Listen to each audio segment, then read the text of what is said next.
महासभाओं को मेरा नमस्कार। मैं आपके बगल के सूबे से आता हूं, बिहार से।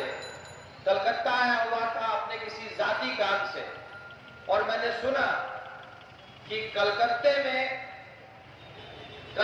में बैठी हुई सरकार, इस सूबे में बैठी हुई सरकार के कुछ नुमाइंदों के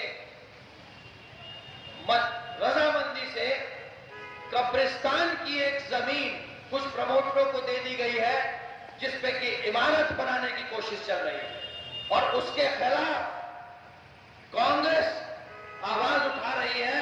इस काम की कांग्रेस खिलाफत कर रही है।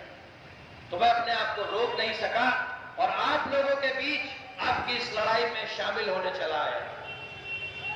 जनाब, सूबे बंगाल में एक सरकार है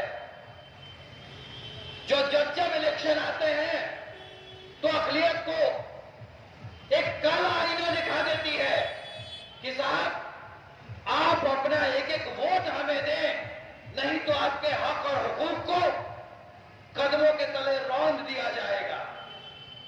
पोलराइजेशन की बात कर लेते हैं कि साहब हम असली हिमायती हैं आपके, हम रहेंगे तो आप सेफ रहेंगे, आपके हक और हुकूक की लड़ाई लड़ेंगे और आपका हक और हुकूक आपको दिलाएंगे।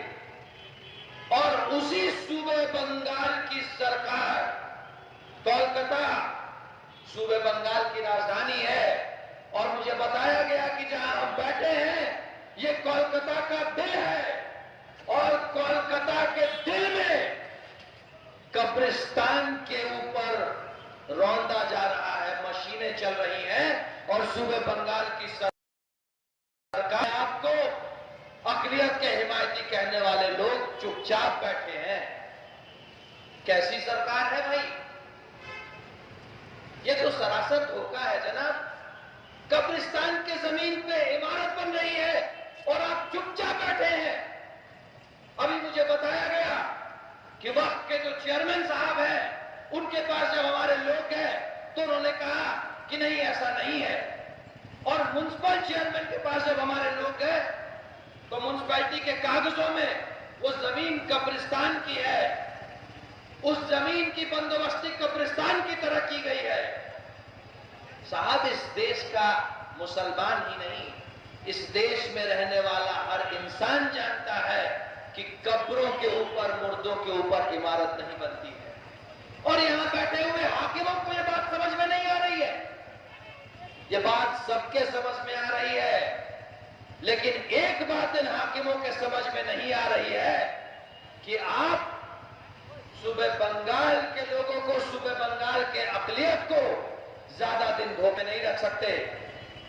मैं एक बात आपसे कहने आया हूं, कांग्रेस हमेशा से आम लोगों के हक और हुकूक की लड़ाई लड़ते आई है, और अक़लियत को मैं खास करके इस बात को बताने आया हूं आज।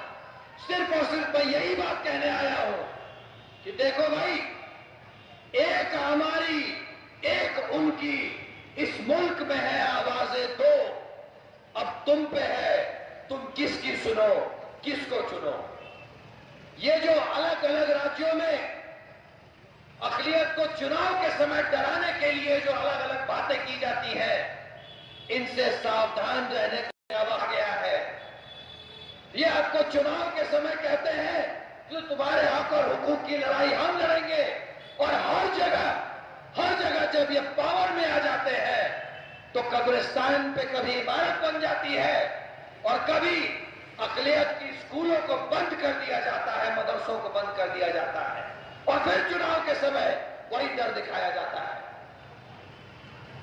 भाई, जान करके कि हमारे बंगाल में हमारे माइनॉरिटी के भाई, हमारे यहां कोलकाता के कांग्रेस के हमारे लीडर माइनॉरिटी के हक और हुकूक की लड़ाई के लिए सड़क पे बैठे हैं। इसीलिए मैं सिर्फ और सिर्फ मोरल सपोर्ट के लिए आपके पास आया हूं कि साहब, आपकी लड़ाई में हम आपके साथ हैं, और इंशाअल्लाह ये लड़ाई हम जीत के रहेंगे।